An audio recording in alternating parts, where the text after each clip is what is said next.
A paz do Senhor a todos. Estamos dando início a mais um episódio do programa História e Geografia Bíblica. Estou aqui novamente, com os meus companheiros desse programa, o pastor Antônio Carlos, a paz do Senhor. Paz do Senhor a todos os irmãos. Professor Vinícius, a paz do Senhor. Amém, paz do Senhor. Estamos falando, paz do Senhor, Estamos falando da carta de Paulo aos Coríntios, ou as cartas de Paulo aos Coríntios. E hoje nós vamos falar um pouco da primeira carta ainda. Eu vou ler um texto que está em 1 Coríntios, capítulo 3, verso 11. Porque ninguém pode pôr outro fundamento além do que já está posto, o qual é Jesus Cristo. O fundamento é Jesus Cristo. Professor Vinícius, vamos começar Amém. com o professor hoje. Bem, recordando aqui, de que a maior necessidade era como uma igreja deveria se comportar no seu dia a dia.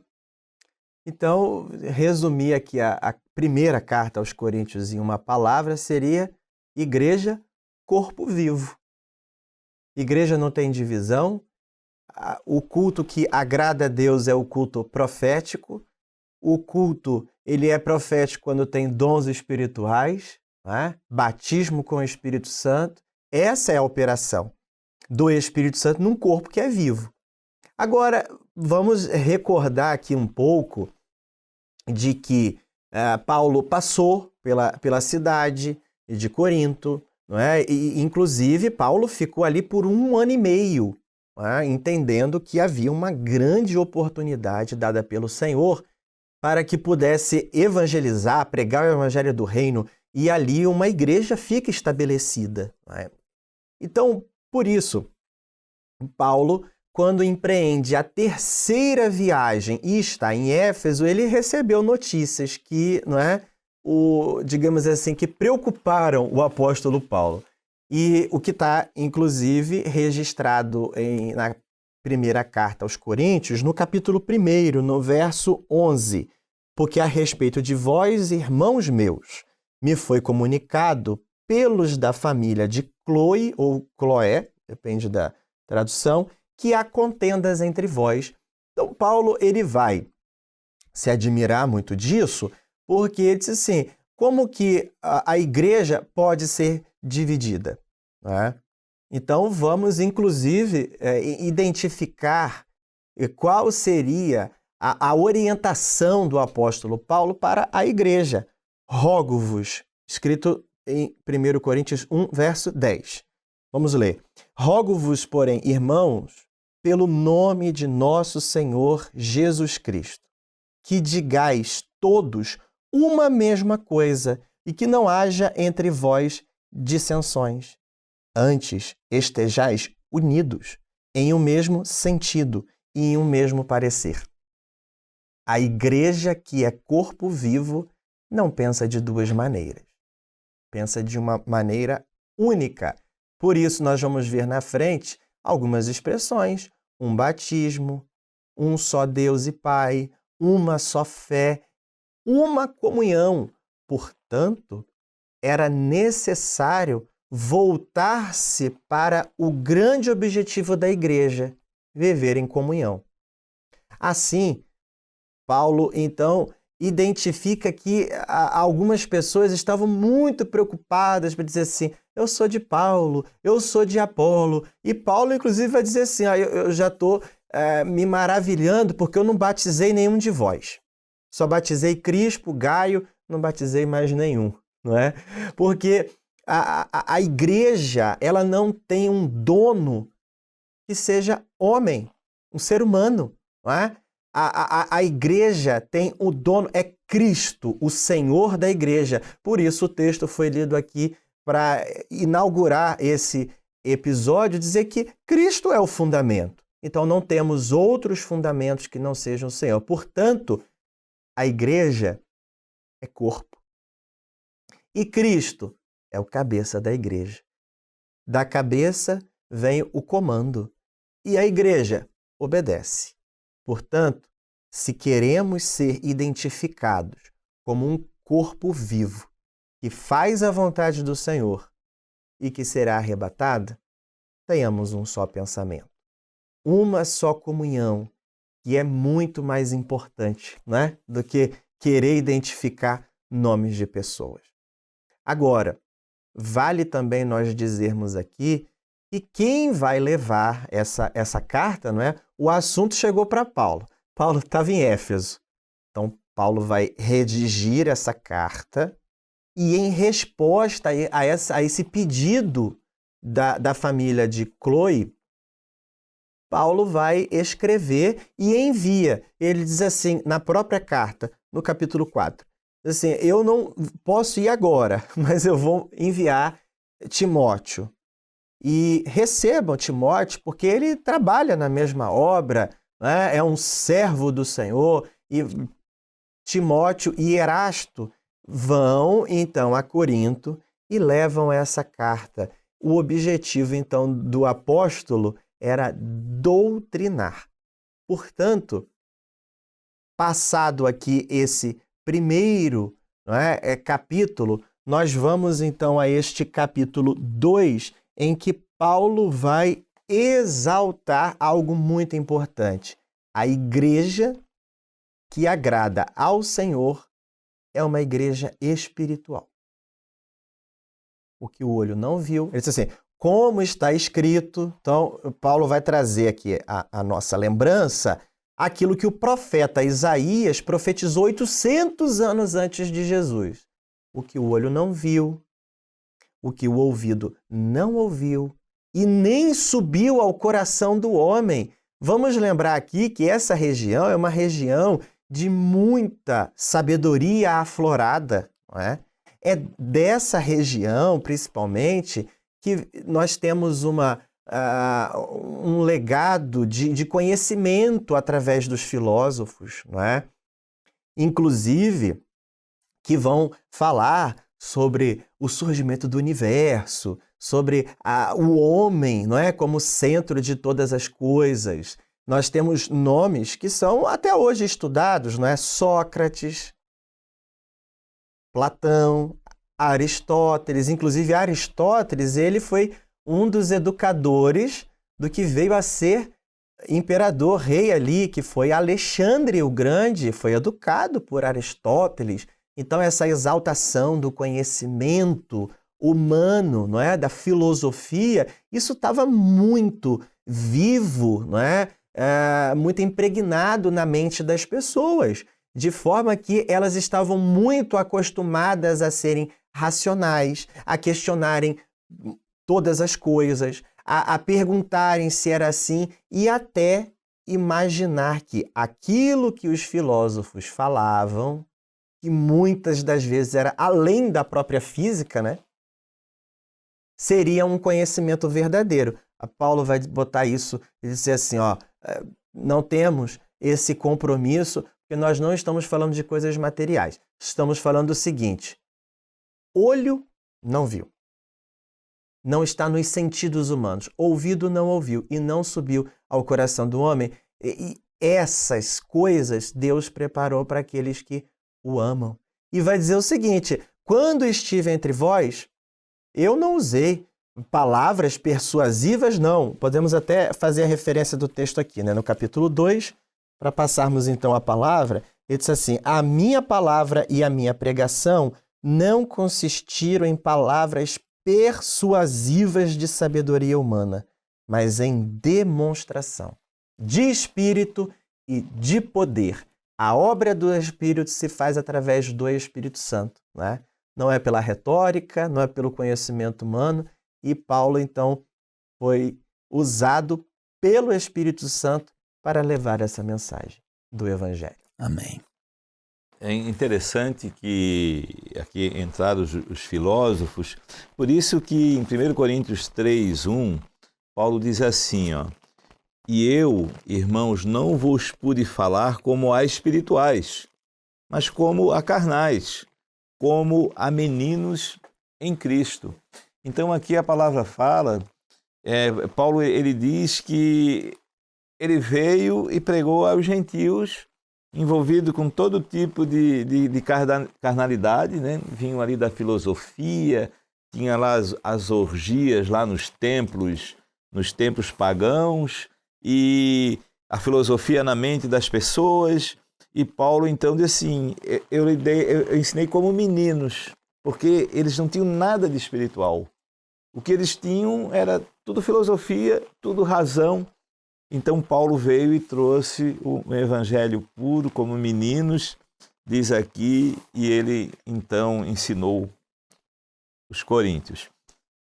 Pastor Antônio Carlos.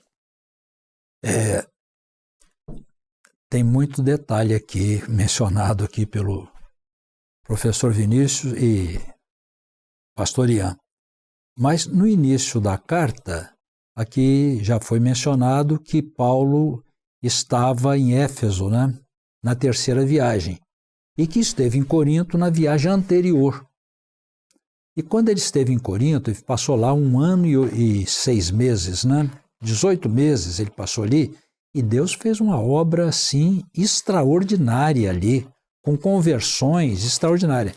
Ele começa dizendo que ele e o irmão Sóstenes se dirigem à igreja dos coríntios. Sóstenes era um dos príncipes da sinagoga em Corinto e se converteu ao Senhor. Com sabedoria humana ele não chegaria nunca. Era preciso mesmo o poder de Deus para transformar a vida dele. Então Paulo começa a discorrer sobre essas coisas, não é? Então Paulo já se conhece o currículo de Paulo, os atributos de Paulo. Doutor da lei, falava várias línguas, tinha um conhecimento profundo das Escrituras, mas ele diz que não se apoiou em nada disso. Ele se apoiou no poder de Deus, na manifestação de poder que foi revelada à igreja. Aquilo que o olho não viu, quer dizer, tudo aquilo que não subiu ao conhecimento, que não é do conhecimento do homem. Então a obra de Deus é dirigida pelo Espírito Santo e pela revelação de Deus. Por isso que ele disse aqui, o pastor Ian citou aqui os filósofos, né, que ali era o berço da filosofia. Era natural que se misturasse, que se quisesse misturar as coisas, mas Paulo adverte que não, que a igreja do Senhor, ela se conduz pela direção do Espírito Santo. Quando ele fala da divisão que a família de Cloé notificou a Paulo que estava havendo dissensão dentro da igreja e até divisão. Uns apoiavam Paulo, outros apoiavam Apolo, outros Cefas, né, que era Pedro. Então cada um tinha um partido, né? Então ele começou a dizer que na obra de Deus isso não existe. A obra é uma só. Que Jesus foi quem morreu para colocar o fundamento da obra de Deus. E nós nos apoiamos na crucificação, no derramamento do seu sangue pelas nossas vidas, tem o poder de transformar e de conduzir a igreja. Importante citar que ministério, como eram ministros de Deus, trazendo para os nossos dias, ministério é sempre uma continuidade. Não há divisão. É continuidade. Vou citar um exemplo, ou alguns exemplos. Moisés foi o grande doutrinador, foi quem trouxe a lei inteira, que fala até os dias de hoje nas sinagogas. Não é? Ele foi o grande doutrinador. Quando Deus manda Josué, ele não era doutrinador, mas ele era alguém que ia entrar nas batalhas. Que o próximo passo de Israel entrando na terra não era mais, o povo já estava doutrinado. Agora era entrar nas batalhas. Mas, embora que os ministérios fossem diferentes, era uma perfeita continuidade executada ou providenciada pelo Espírito Santo de Deus.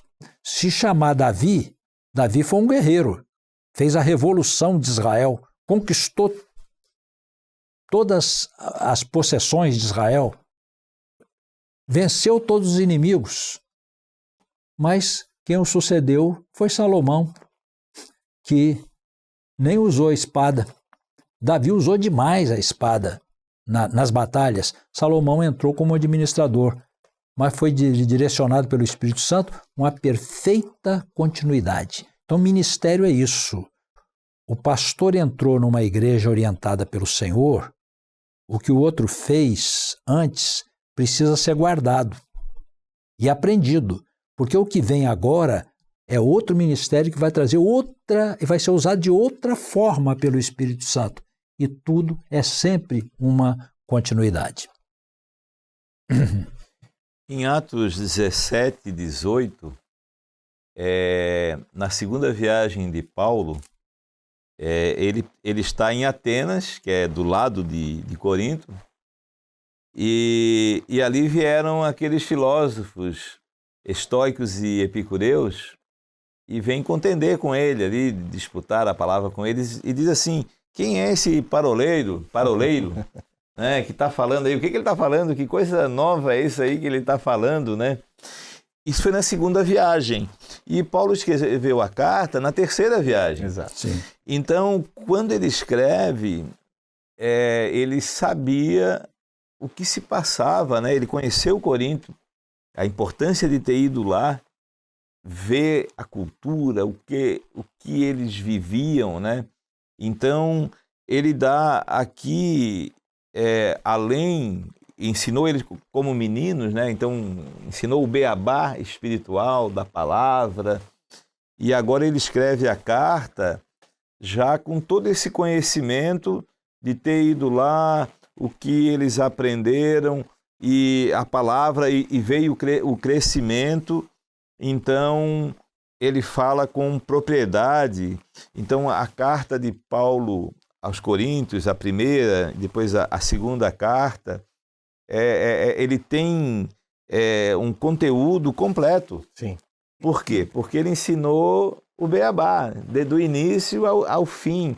Então, quem quer conhecer a palavra, o projeto de Deus, né, com clareza, nessas duas cartas estão tudo de uma forma muito clara. Nós vamos ouvir falar aqui da organização da igreja, como que os dons espirituais eram ministrados na igreja, como era a ordem do culto. Fala aqui de casamento, né? O que era necessário para um casamento. Então, a carta de Paulo aqui aos Coríntios, ele tem tudo. E uma outra coisa importante, né? Atenas e Corinto, ou seja, a Grécia, Corinto ele era a capital da Acaia, que era a maior província, né, grega naquela época. Então, a parte sul ali da Grécia era a Acaia. E Corinto era a capital, então era uma cidade grande, uma cidade em torno aí de 200 a 300 mil habitantes nessa cidade na época. Aqueles, os teatros que cabiam 25 mil pessoas, eram coisas enormes. E corroborando aqui, né, ali ocorriam também vamos dizer assim, para engrandecer mais a importância da cidade, havia os Jogos Istmos, né? Isso. Sim. Depois o professor Vinícius pode dar uma palavrinha assim, sobre os Jogos Istmos, que era muito interessante. Vamos entrar nesses jogos já nesse episódio? Vamos passando aqui pelas páginas. Porque isso é lá na segunda carta. Isso. Né? Aquela parte muito bonita que Paulo diz, eu corro como atleta, né? Sim. Então, e ele fala, então, da carreira dele, né? Que ele não corre atrás de uma coroa corruptível, mas incorruptível. Tá bom. Mas foi bom tu falar isso aí, pastor Antônio Carlos, porque a importância cultural da Grécia. Porque maratona, né? Nós estávamos conversando antes aqui, maratona iniciou com essa questão dos jogos íntimos, e aquele soldado lá que veio trazer uma notícia, né? Então ele correu 200 quilômetros e ali para trazer uma notícia que da guerra, e com isso hoje temos a maratona, baseado numa cidade chamada Maratom, que fica aqui entre Corinto e Atenas. E também tem, como que é, as Olimpíadas, né? A cidade de Olimpa. Havia várias cidades com jogos. Então, temos Istmos, que era uma das cidades. Então, essas, né, até concorrências que são feitas, as disputas que são feitas entre atletas de corrida, ou até mesmo, eles tinham até concorrência de poesia, né? Então, de corrida a cavalo. Então, esses jogos, eles eram muito praticados em cidades nessas regiões, e havia pelo menos 4 cidades, dentre elas Olimpo, né? E ali a gente vai vendo como que hoje nós absorvemos a cultura dos Jogos Olímpicos que vem até hoje. Então, a gente percebe que, né, comentamos sobre filósofos, comentamos sobre Jogos Olímpicos, né, e até mesmo os comportamentos sociais das pessoas de Corinto. Isso não fica encerrado no passado, não. Muita coisa vem passando em gerações e até hoje permanecem, né? Então, acredito que até por isso Paulo ele faz questão de registrar essa carta, porque uma cidade de tanta relevância e com a presença de uma igreja, não poderia perpetuar esses hábitos, não é? Para outras cidades, igrejas, não é? Formadas. Então, por exemplo, Paulo vai dizer sobre casamentos e dizer ali o seguinte: não é conveniente uma associação de filho e mãe, porque ocorria isso, né? Até Paulo vai repreender isso e dizer essa prática, no capítulo 5, é importante que a igreja saiba se posicionar quando isso acontece. E vem dizer dessa a prática até mesmo no casamento, o comportamento do marido, o comportamento da esposa, como deve ser, o tempo, o momento em que deve reservar para oração, inclusive. Então, o lar deve ser um lar de fé, um lar de comunhão, um lar que sabe tomar as decisões respaldadas no Senhor, não é? No Espírito. Inclusive, Paulo vai dizer um verso que eu acredito ser muito importante. Ele vai dizer assim, no capítulo 6, verso 12: todas as coisas me são lícitas, mas nem todas convêm. Todas as coisas me são lícitas, mas eu não me deixarei dominar por nenhuma. Então ele está dizendo o seguinte, a filosofia tinha muito isso, né? Do autocontrole, da busca da felicidade, de trazer coisas, não é? Que trazem prazer ao serem praticadas. Aí Paulo diz uma coisa muito importante: estávamos acostumados a viver assim, todas as coisas são lícitas, mas para nós, servos do Senhor, nem todas convém fazer. E é importante que o crente consiga discernir aquilo que convém de fato. Veja só, era comum alguns desencontros, algumas discordâncias entre irmãos, e os assuntos eram levados para ímpios tomarem partido.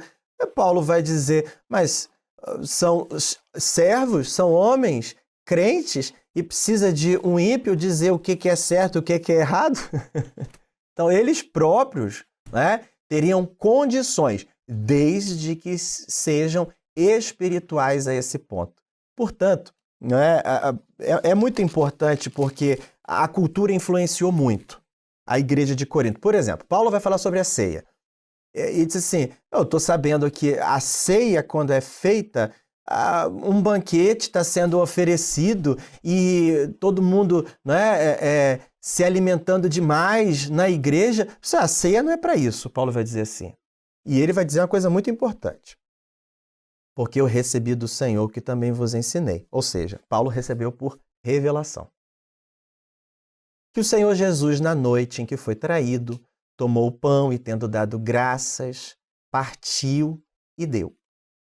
Semelhantemente, aliás, o Senhor Jesus disse, tomai, este é o meu corpo. Né? Semelhantemente, tomou o cálice, dizendo, este cálice é o novo testamento no meu sangue. Bebei dele todos, porque todas as vezes que comerdes deste pão e beberdes deste cálice, anunciais a morte do Senhor até que venha. Então, a ceia é um momento de reverência. Né? Portanto, anuncia o quê? Morte, ressurreição e a vinda do Senhor. É o projeto da igreja. Então, ali na cidade havia muitos banquetes que eram proporcionados, inclusive porque, como se criam em muitos deuses, na época das colheitas, fazia-se tal uma festa chamada de festa de Diógenes. Então, que era uma figura pagã, não é? De um deus minúsculo, e, portanto, eram oferecidos banquetes para que todos se alimentassem e todos se enchiam muito naquele banquete. Aqueles que se converteram, que viviam aquilo antes, queriam reprisar o mesmo hábito na ceia. Você, Paulo, não, a ceia não é para isso, não. Agora, somos novas criaturas. Inclusive, né, um assunto que é muito falado na carta, porque havia muitos cultos, né, opressivos, né, coisas que, obras de feitiçaria que aconteciam na cidade de Corinto. Nesses cultos, inclusive, místicos, era um hábito que as mulheres tomassem, né, à frente da liturgia e que os homens se calassem e cobrissem a sua cabeça com véu. Então, isso era lá, no paganismo. Então, Paulo vai dizer assim, na igreja, por que está sendo feito isso aqui dentro do culto? Então, vocês estão trazendo uma cultura para dentro da igreja? Não, a igreja aqui não é isso. Então, o homem tem a sua responsabilidade, não é? A mulher tem a sua responsabilidade. Então, cada um fique, não é, na sua responsabilidade, na sua função dentro do culto. E dessa forma, Paulo vai dizer, né, a forma como é o culto que agrada ao Senhor. Portanto, os hábitos, as maneiras com que eles praticavam antes, não deveriam definir a igreja de Cristo, porque o culto tem ordem. Inclusive, né, Paulo vai dizer depois como deve ser esse culto, né, do Sim. culto profético.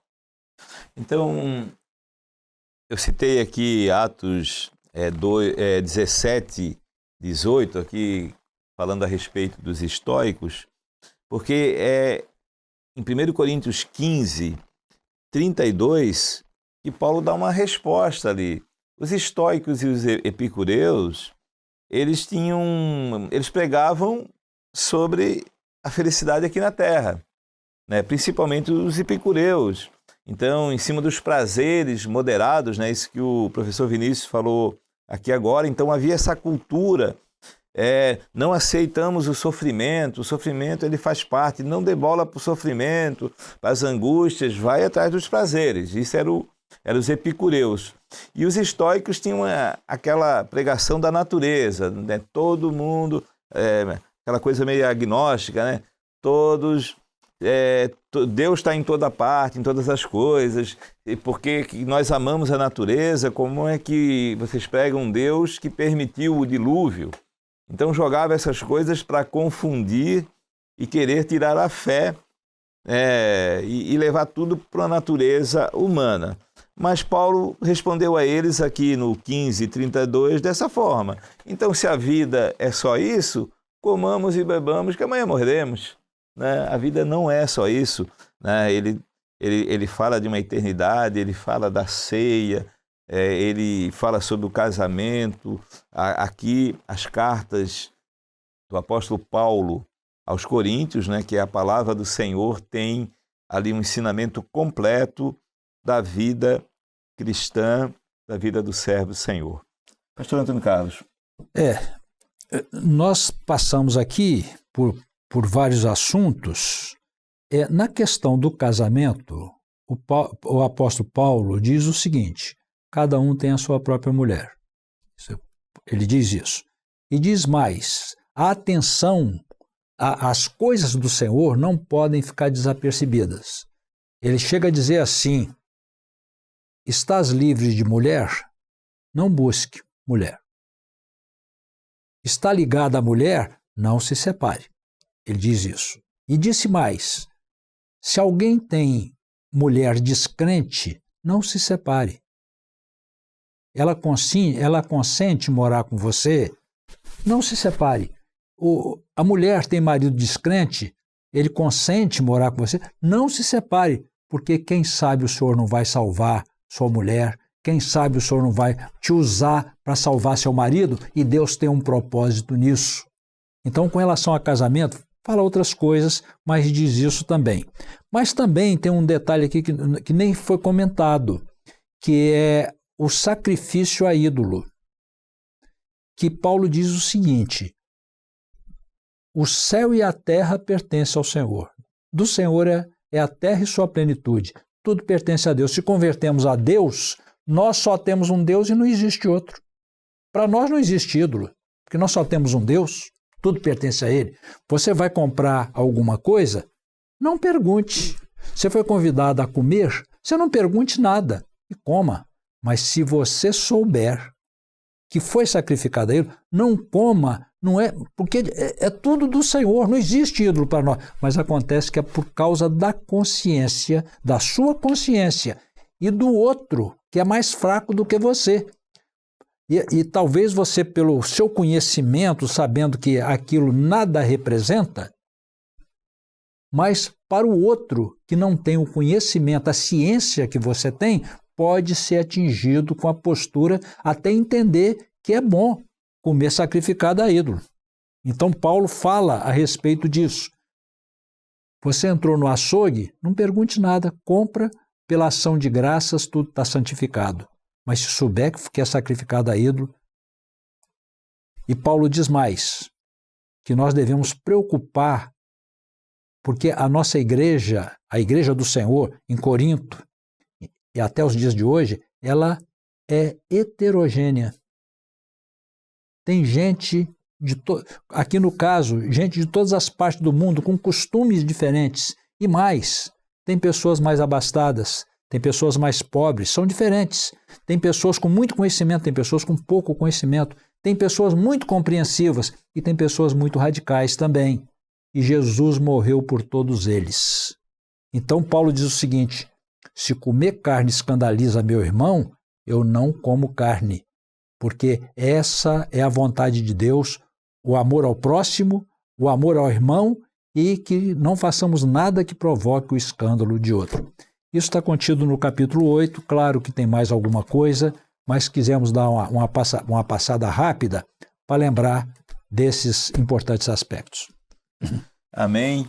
Então esse foi o nosso segundo episódio das cartas de Paulo aos Coríntios. Nós vamos encerrar por aqui, ainda vamos continuar nesse assunto, ainda tem muito assunto sobre as cartas de Paulo aos Coríntios, mas continuaremos nos próximos programas. Pai do Senhor, professor Vinícius. Amém, Pai do Senhor aos irmãos. Pai do Senhor, pastor Antônio Carlos. Pai do Senhor aos irmãos também. A paz do Senhor a todos.